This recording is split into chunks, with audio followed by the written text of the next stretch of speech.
Aujourd'hui, dans cette nouvelle vidéo, nous allons voir les principes et fonctionnements des courbes. Ce calque de réglage apporte beaucoup de souplesse dans le processus de traitement de vos photos. C'est aussi un calque très populaire chez un grand nombre de photographes et de designers. Il y a de fortes chances qu'à la fin de la vidéo, cela deviendra votre calque de réglage favori. Générique.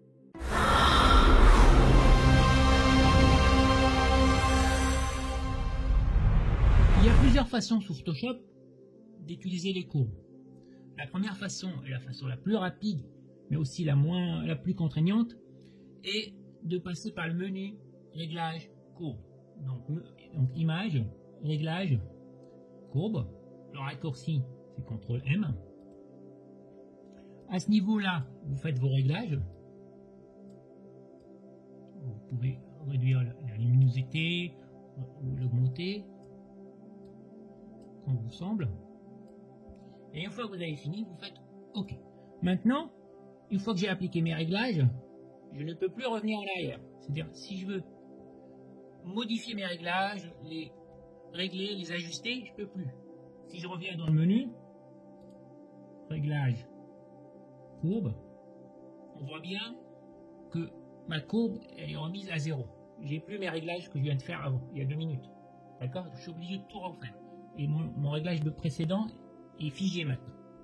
C'est pas vraiment l'idéal si je vais retravailler avec précision mes réglages. Donc le seul moyen ici de revenir en arrière est de faire annuler ce que je viens d'appliquer, soit par le menu édition, annuler les courbes, ou le raccourci CTRL ou commande Z. Donc là, si je fais ici, j'annule les courbes, ou si je tape au clavier CTRL Z, là je reviens en arrière. Donc c'est le seul moyen d'annuler ce que je viens de faire. La deuxième façon de faire est de passer par un calque de réglage ici en bas. Pour créer un calque de réglage, on clique ici réglage, on prend courbe, on applique comme précédemment nos réglages. J'augmente ma luminosité, je réduis j'assombris mes ombres, voilà. Je fais à peu près la même chose qu'avant. Mon réglage est toujours opérationnel. Je peux toujours, à n'importe quel moment, revenir dessus. Il suffit juste de cliquer sur le petit dessin qui représente la courbe ici. Je peux réajuster, voire je peux annuler ici. Je peux travailler vraiment d'une façon précise sur mon image. Donc on va annuler, on va jeter notre calque de réglage. Il y a aussi une autre possibilité, un mi-chemin entre le calque de réglage et le menu réglage. Si vous voulez passer par le menu en gardant un peu de flexibilité, c'est de passer par un objet dynamique. Je m'explique. Il faut transformer votre image, votre photo, en objet dynamique. Et pour cela, vous avez deux façons de faire. La première façon, c'est au niveau ici du calque qui correspond à l'image, de faire clic droit, convertir en objet dynamique. Ou l'autre façon de faire est de passer par filtre, convertir pour les filtres dynamiques. Deux méthodes, même résultat. Alors, le plus simple, c'est de faire un clic droit, mais vous choisissez la méthode qui vous semble le mieux, mais on aura le même résultat. Donc, la première chose, on fait clic droit, convertir en objet dynamique. À ce moment-là, on voit que notre photo récupère dans le petit coin en bas à droite un petit dessin qui veut dire qu'on est en objet dynamique. Et à partir de ce moment-là, je reviens dans image, réglage, courbe. Je rapplique mes réglages rapidement. Et à l'inverse de la première méthode que je vous ai montrée, ici, mon réglage ne s'est pas appliqué directement sur ma photo, mais il est venu s'ajouter en dessous, un peu en retrait, de ma photo. On voit ici, clairement, donc on voit qu'on est en filtre dynamique et qu'on a ajouté un réglage ici, courbe. Et de la même façon qu'un calque de réglage standard, ici, on peut le désactiver ou le réactiver, voire même le modifier en double-cliquant dessus. On retrouve nos réglages précédents et là je peux revenir les ajuster comme bon il m'en semble. Donc voilà, je peux les ajuster tranquille. Je refais OK. Et à chaque fois, je peux revenir dessus. Mais c'est une autre façon de faire, mais je trouve qu'elle est moins pratique, qu'on aura beaucoup de calques à faire. Et elle va offrir moins de souplesse que le calque de réglage coupe qu'on va voir un peu plus tard, qu'on peut vraiment travailler d'une façon très précise sur la photo, chose qu'on ne peut pas faire ici. Mais c'est un moyen, un mi-chemin entre les deux. Donc c'est à vous de voir si vous voulez aller rapidement ou pas, en gardant un peu de souplesse ou pas. C'est d'autres façons de faire. Donc on va revenir, on va tout annuler. Mais je pense que le calque de réglage courbe est plus flexible et apporte beaucoup plus de souplesse.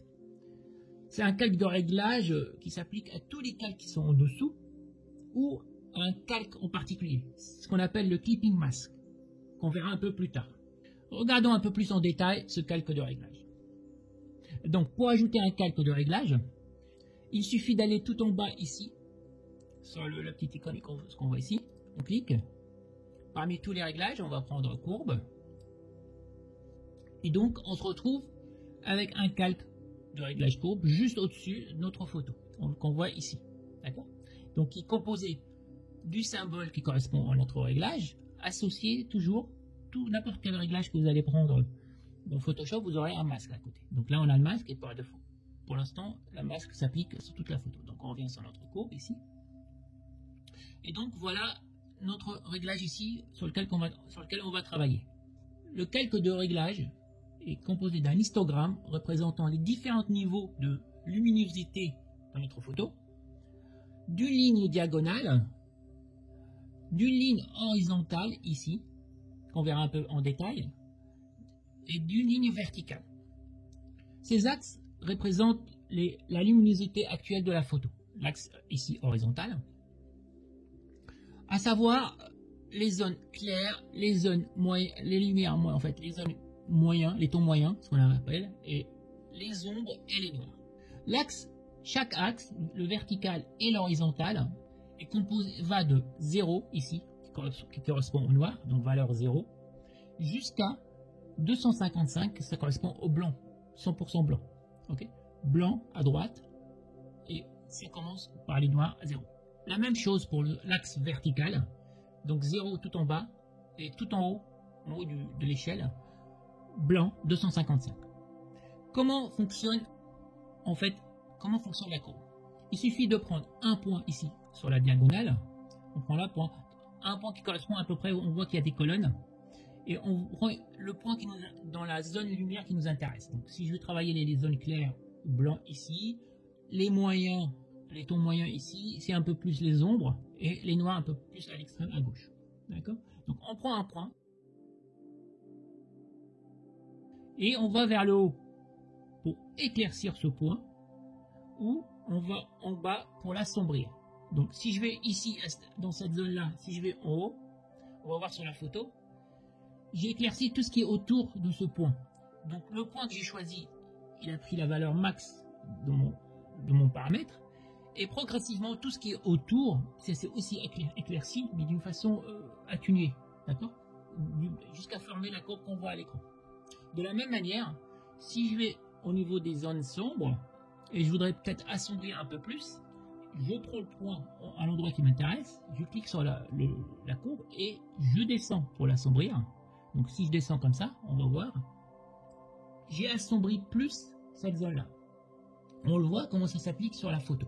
Et comme quand on assombrit un point précis, c'est pas juste ce point, on assombrit au maximum ce point et après progressivement tout autour va s'assombrir d'une façon atténuée. D'accord? Donc là, si ici cette zone-là, je veux pas l'assombrir, il suffit juste de prendre un autre point et de le remonter vers l'axe. Voilà, on peut faire comme ça. On peut avoir plusieurs points sur la courbe. Juste un petit détail, si un point m'intéresse pas ici, si je veux l'enlever, il suffit juste de cliquer dessus et de le sortir du graphe. Voilà. Je prends le point, je reste appuyé dessus et je le sors du graphe. Et je retrouve ma courbe. En fait, ce que vous voyez ici, en forme de S, c'est à peu près, on retrouve souvent cette forme, en fait, c'est quelque chose qui n'est pas standard, mais ça revient souvent pour contraster une photo rapidement. Donc, plus ou moins accentué, mais on peut retrouver cette forme facilement en fait. En faisant, voilà. Donc on retrouve une forme qui reprend la forme de la lettre S. Et ici, pour voir le avant-après, c'est-à-dire pour voir ce que j'ai fait, ce que j'ai appliqué et comment c'était la photo avant, vous avez deux façons de faire. Soit vous désactivez les masques carrément, ici, voilà, avant, après, soit une autre façon, directement au niveau de mes propriétés de réglage, ici on a le même symbole, en fait, je clique dessus, je vois avant, après, avant, après. Donc deux façons de faire, soit vous désactivez le masque, soit il suffit juste de cliquer là. Aussi, de la même manière, si je veux revenir à mes paramètres, si j'ai mis plein de points sur ma courbe et je vais tout annuler, il suffit de cliquer ici. Donc voilà, si je clique sur la petite flèche qu'on voit ici, qui retourne à l'arrière, qui se mange le cœur à peu près, donc il suffit de cliquer dessus et ça remet tout à zéro. Et je retrouve ma photo d'origine. Un raccourci en fait pour annuler les points, par exemple si je remets mes points ici comme ça, je fais juste 3 points, voilà. Et si je vais annuler ce point-là, donc comme je vous disais tout à l'heure, on peut le prendre et le sortir. Et vous avez un autre moyen de le faire, c'est vous cliquez sur CTRL, vous appuyez, maintenez la touche CTRL, commande ou CTRL, je crois que c'est commande sur Mac, et on clique dessus. Il suffit juste de cliquer dessus. Et ça annule le point. CTRL ou commande, et je clique sur le point, ça l'annule. Okay, vous avez deux façons de faire. Soit vous, avec la touche de raccourci, soit vous le prenez et vous le sortez. Aussi, toujours un petit détail, une petite astuce sur la grille. Donc, on voit que la grille est divisée en 4 colonnes. Si vous voulez un peu plus de détails, il suffit juste de maintenir la touche Alt ou Option sur Mac. Donc, Alt ou Option, et on clique sur la grille. Et là, on va avoir une division plus importante de la grille. Et c'est juste pour apporter un peu plus de précision qu'on va travailler. Donc, Alt ou Option, on clique. Et c'est quelque chose à bascule, en fait. Une fois on clique Alt, toujours on maintient la touche Alt ou Option. On clique, on revient à 4 colonnes. Si on reclique, on va revenir à beaucoup plus de colonnes et un peu plus de précision. Donc, mais par défaut, c'est 4 colonnes. Ça fonctionne très bien comme ça. Entre parenthèses, je vais vous montrer en fait ce qui était le clipping mask. Ce que je vous disais tout à l'heure, c'est qu'on peut appliquer notre réglage à un seul calque en particulier. Imaginons on a 3 calques ici en dessous quand on fait une composition. Et par exemple, je vais ajouter un peu plus de lumière, mais sur un seul calque en précis, pas sur tout mon travail. Donc, je vais vous montrer comment ça marche le clipping mask, juste entre parenthèses. Pour la démo, je vais juste ajouter ici un calque vide. On va prendre un petit truc, on va dessiner juste un graphique. Et ce graphique, je vais le remplir d'un dégradé. Voilà, c'est juste pour la démo. CTRL D, juste pour désactiver la sélection. Donc là, je me retrouve avec deux calques. D'accord, j'ai ma photo, calque 0, et calque 1, mon graphique. Donc ici, si je retourne sur mon réglage, donc important bien choisir la petite icône pour retrouver la courbe, sinon si je reste sur le masque, j'ai pas la même chose. Donc on revient, on clique ici, je fais mon réglage, je fais un réglage rapide, voilà. Si on regarde bien, donc je vais l'exagérer un peu juste pour vous montrer la différence. On voit tout de suite sur la photo que mon réglage s'est appliqué sur les deux calques, sur ma photo et sur mon petit graphique que j'ai dessiné, sur le petit dessin que j'ai fait. Mais si dans ce cas précis, je veux appliquer ce réglage juste sur l'encadré, juste sur le calque 1. Et donc dans ce cas-là, vous avez ici au niveau des propriétés du calque, vous avez au niveau du propriété du calque de réglage, ce petit symbole là, qui s'appelle écrité. Voilà, cliquez pour écriter. Il suffit juste de cliquer dessus et vous allez remarquer que mon calque de réglage s'est remis en retrait légèrement avec le petit symbole ici. Si on voit bien, le petit symbole, la petite flèche qui va vers le bas, qui veut dire que mon réglage s'applique uniquement sur le calque juste en dessous.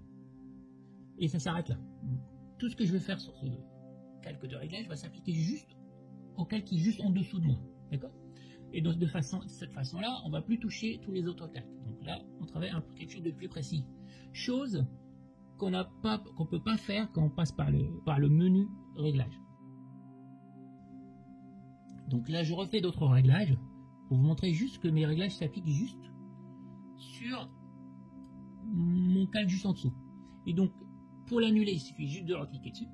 Et là, à ce moment-là, vous voyez que mon réglage maintenant s'applique sur tout le monde, sur tous les calques disponibles en dessous. De la même façon, vous avez deux façons en fait. Une autre façon de l'activer, soit par la petite icône qu'on a vue là. Là, je reclique dessus, je l'active, je le désactive, je l'active. Donc là, il est désactivé. Là, il est activé, pardon. Donc là, il est désactivé. Et si vous voulez l'activer de nouveau, vous avez une autre façon de faire. Vous maintenez la touche Alt ou Option appuyée, donc Alt ou Option, et vous venez avec la souris à l'intersection entre les deux calques. Et là, à ce moment-là, vous voyez bien qu'il y a dès que je suis à l'intersection, le curseur de la souris change et devient avec un petit carré vers une flèche vers le bas. Ça veut dire que je vais créer un clipping mask. Il suffit juste de cliquer. Voilà. Et là, j'ai appliqué mon clipping mask. Donc, avec un raccourci clavier, Alt ou Option, ou directement avec le symbole. De la même façon, je fais Alt, je me mets à l'intersection de mes calques, et là on voit bien que la flèche est barrée, c'est-à-dire que je veux l'enlever. Donc je maintiens la touche Alt ou Option, je reclique, et je désactive mon clipping mask. Deux façons de faire, même résultat. D'accord? Donc ça c'est vraiment très important de savoir ça, c'est qu'on n'est pas obligé d'appliquer notre réglage sur tous les calques en dessous, si j'en ai plusieurs. On peut vraiment cibler des zones précises. D'accord? Voilà la parenthèse que je voulais vous montrer sur le clipping mask, comment ça marche. Donc on va un peu travailler dessus. Par exemple, on va cibler, par exemple si je veux éclaircir les zones claires, je vais les éclaircir un peu plus, sans toucher les zones sombres de ma photo, d'accord? On va aller sur notre histogramme, donc sur la courbe. Et dans cette zone-là, je voudrais éclaircir un peu plus, mais je ne vais pas toucher là-bas. Donc pour faire, je vais sur ma zone claire, je monte, je dis je vais éclaircir. D'accord? Donc là j'éclaircis. Et je peux revenir ici, tout simplement ici, au niveau de la courbe et la redescendre. Donc je peux faire comme ça. Ici je peux remonter comme ça. Donc je peux ajuster ma courbe comme je veux. Voilà. D'accord? Donc je redessine ma courbe selon le but recherché. Et on voit bien que j'ai touché plus des zones claires si je fais avant, après, avant, après. Vous voyez bien au niveau des cheveux ici, ça bouge pas vraiment. Voilà. C'est surtout au niveau du visage et les zones claires qui bougent. D'accord? Donc voilà comment je peux jouer avec ma courbe. Si ce point-là ne m'intéresse pas, il suffit juste de l'enlever. Voilà. Je le jette dehors. Comme ça. Et j'ai mon réglage. On peut être vraiment précis en travaillant avec les courbes. Donc je remets mes choses, je redescends, je fais comme ça. Voilà. Donc on a vu que la barre horizontale commençait à 0, allait jusqu'à 255. De la même façon, la barre verticale commençait à 0 tout en bas, allait jusqu'à 255. Et juste au milieu, là, on a la valeur 128 qui correspond au gris moyen, donc gris 50%. Donc ici, au milieu, c'est 128, donc 256, 0 à 255, donc ça fait 256 possibilités. Divisé par 2, ça fait 128. Par exemple, si, donc je vais remettre à 0, hop, si je prends le gris moyen, c'est-à-dire à 0, ici, voilà, et je le monte, comme ça, donc je vais monter, exagérer un peu, on va voir tout ce qui était à peu près à 128 est devenu beaucoup plus clair sur la photo. De la même façon, si je vais réduire cette zone, je redescends. Voilà. Et là, on va voir, on va assombrir. Tout ce qui était gris moyen, on l'a assombri. Bon, progressivement, parce qu'on voit que c'est une courbe. J'ai pas touché que ce point, mais c'est ce point-là qui a pris le maximum de valeur, en fait. Donc, je peux ajuster, comme ça, comme on l'a vu tout à l'heure. Hein. Donc, autour de mon point, je peux ajuster. Donc voilà. Voilà. Je peux ajuster ma valeur. Bon là c'est exagéré, hein. C'est juste pour la démo. Mais on peut faire ce qu'on veut. Ça dépend l'effet artistique qu'on recherche. Alors, pourquoi je vous ai parlé des valeurs des axes? Parce que graphiquement, on voit que c'est du noir jusqu'au blanc. Pourquoi je vous ai parlé de valeurs 0 et 255? Parce que de la même façon qu'on le fait manuellement au niveau de la courbe directement, on peut être plus précis en entrant directement ces valeurs-là. Et comment? Alors, pour entrer les valeurs, on voit ici, à chaque fois que je bouge sur la courbe, vous voyez, on a une zone entrée, ici, et une zone sortie. Donc en anglais, input, output. Donc, en fait, on peut cibler des valeurs de lumière précises. Par exemple, le 50%, le 128, le gris moyen, je peux le cibler en tapant 128. Alors, pour cela, c'est très simple. Il suffit juste de cliquer à un endroit sur la courbe. Ça va activer la zone de saisie dans ces deux zones. Donc, la zone d'entrée, c'est la valeur actuelle qu'on recherche. Donc, là, j'ai dit 128. D'accord? Et la zone de sortie, c'est la nouvelle valeur qu'on veut donner à cette zone. Donc, on avait dit, par exemple, si je veux mettre 160 ou 170, par exemple. Donc, voilà. Donc, on voit directement sur la courbe ce que ça la représente. OK? Donc, mes 128, en sortie 170, et on voit la version graphique ici, ce que ça donne. Donc, on peut être précis. On peut faire plusieurs points. Par exemple, si je me mets là, je tape, par exemple, les 50. La valeur actuelle 50, je veux la noircir, je veux l'assombrir beaucoup plus. Donc je veux m'approcher des zéros, donc je peux mettre 10. Et voilà, on voit sur la photo. Donc j'ai assombri les tons, les ombres. Là je suis à peu près dans les ombres. Je m'approche des noirs, donc la zone sombre, ombre et noir. Je les ai encore assombris, donc on le voit sur la photo. Et les tons moyens, je les ai éclaircis. Donc on a un plus grand contraste maintenant au niveau de la photo. C'est une possibilité offerte par ce réglage d'avoir quelque chose de précis. C'est une couleur ou une lumière précise qu'on veut atténuer ou la supprimer. Donc si on connaît sa valeur, on tape la valeur d'entrée, on tape la valeur de sortie et on va changer cette valeur. Donc, je rallume mon réglage. L'histogramme, ce qu'on voit ici, l'histogramme, en fait, ça représente juste le nombre de pixels qu'il y a par zone de nuance, en fait. Ici, on voit qu'au niveau des blancs, ici, là, tout à fait à droite, qu'on n'a pas beaucoup de points blancs dans la photo. C'est minime. Donc, plus on va vers le sombre, plus on a un peu plus. Donc ici, les tons moyens, ça va, il n'y en a pas autant que ça. Et on voit qu'il y a pas mal de parties ici, à partir de là, pas mal de parties sombres. Et avec un pic ici et un pic au niveau des noirs. Donc ça représente, l'histogramme en général, ça représente le nombre de pixels par zone. Par zone de lumière, en fait, par zone de ton. En regardant en fait ce graphique, on peut se poser la question, pourquoi la ligne elle est en diagonale au lieu d'être horizontale ou verticale? Donc, pourquoi elle va du bas gauche jusqu'en haut à droite? Tout en bas à gauche, on a les noirs, donc 0. Donc c'est le noir pur. Au niveau graphique, on ne peut pas aller au-delà de 0. C'est-à-dire on ne peut pas avoir des chiffres négatifs. 0, c'est le minimum, et ici on a un mur. D'accord?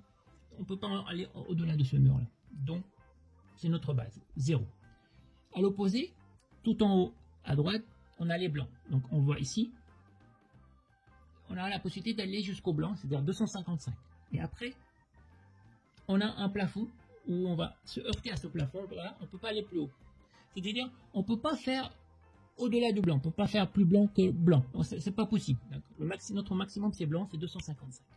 Et donc, notre zone de travail va être entre ces deux points, entre le 0 ici et le 255. D'accord? C'est pour ça qu'on a une diagonale, c'est-à-dire on part de 0 à 255 et on va travailler dans cette zone. Pour ça, on a la diagonale. Depuis tout à l'heure, je ne sais pas si vous avez remarqué, je dis les courbes. Alors, pourquoi je dis les courbes et pas la courbe? Parce que, en fait, ce calque de réglage ne traite pas uniquement la luminosité d'une photo. Autre que la luminosité, les courbes traitent aussi les trois couleurs primaires que vous connaissez, le rouge, le vert, le bleu. Rappelez-vous en fait de ce petit graphique là qui s'affiche, que j'ai déjà traité dans une précédente vidéo. Nous avons ici, on voit bien, RVB, rouge, vert, bleu, donc on va traiter les trois couleurs, donc on va traiter la lumière. Et sinon, si on va un peu plus près ici, si on développe, on retrouve notre couleur rouge, vert, bleu. Sauf que ici, quand je vais choisir une couleur, de la même manière, je vais avoir l'histogramme qui correspond à cette couleur, avec la ligne en diagonale.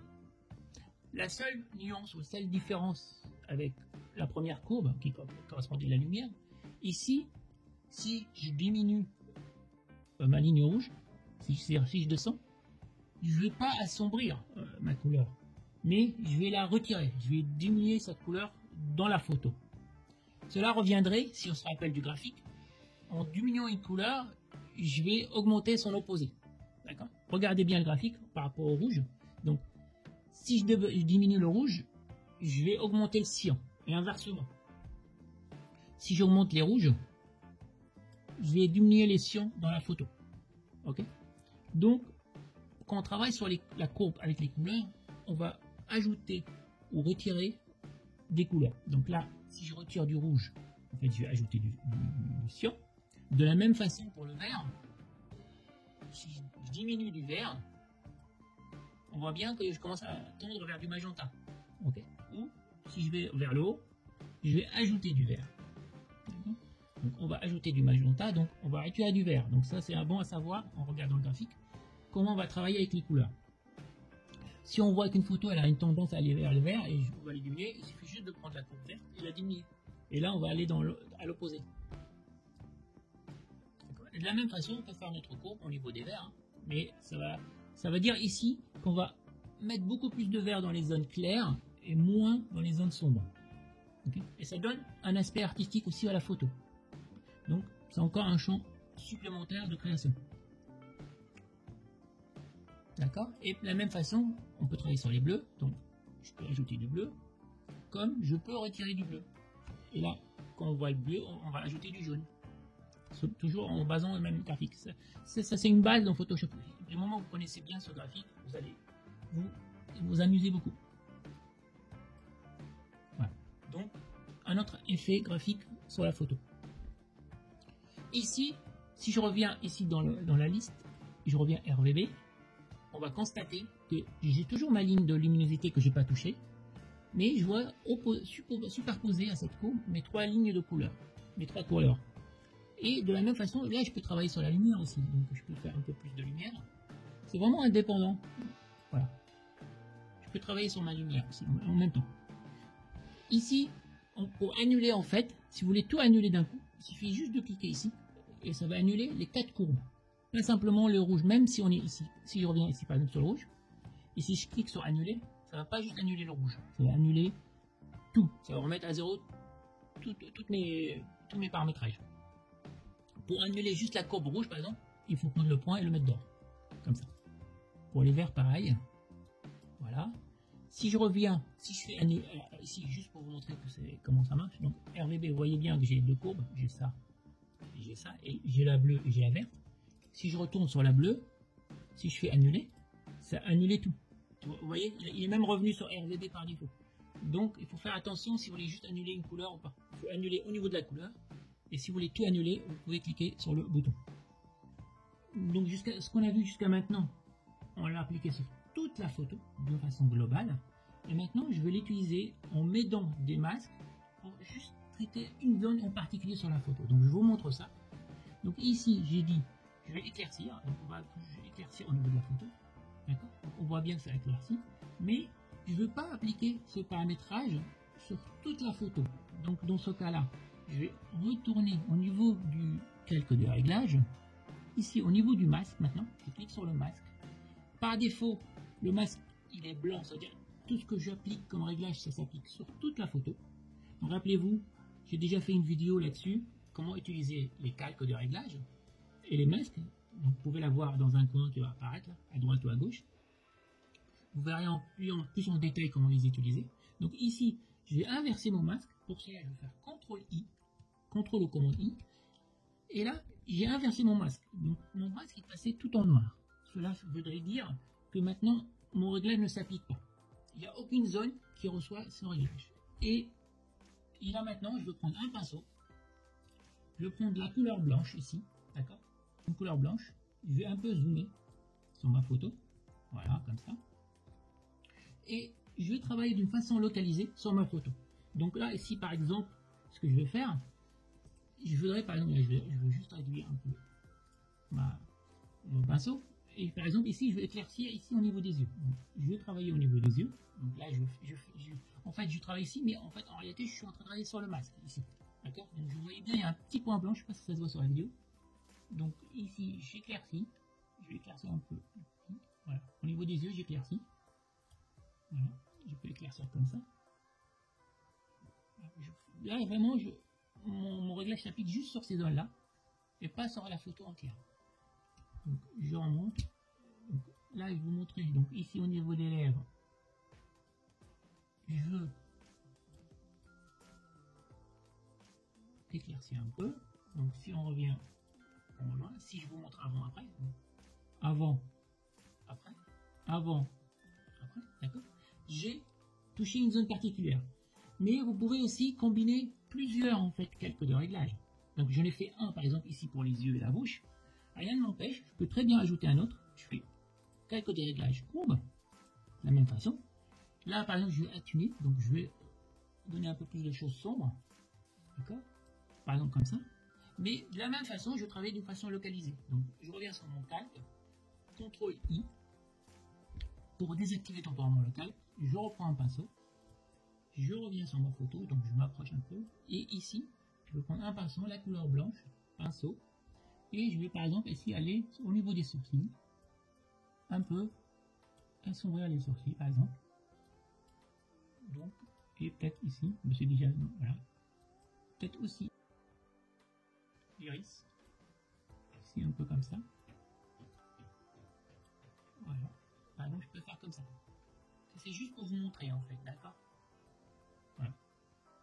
Et donc, si je fais avant, après, avant, après. Donc c'est vraiment minime, mais on peut faire des choses précises comme ça en combinant les réglages, d'accord? Donc voilà. J'espère que cette vidéo vous a aidé à explorer un peu plus les courbes, que vous allez l'appliquer un peu plus dans votre processus de traitement. Si vous avez aimé cette vidéo, assurez-vous de donner un j'aime en cliquant sur le pouce bleu. N'oubliez pas non plus de vous abonner pour ne pas manquer aucun autre conseil ou tutoriel. Sur ce, je vous dis ciao.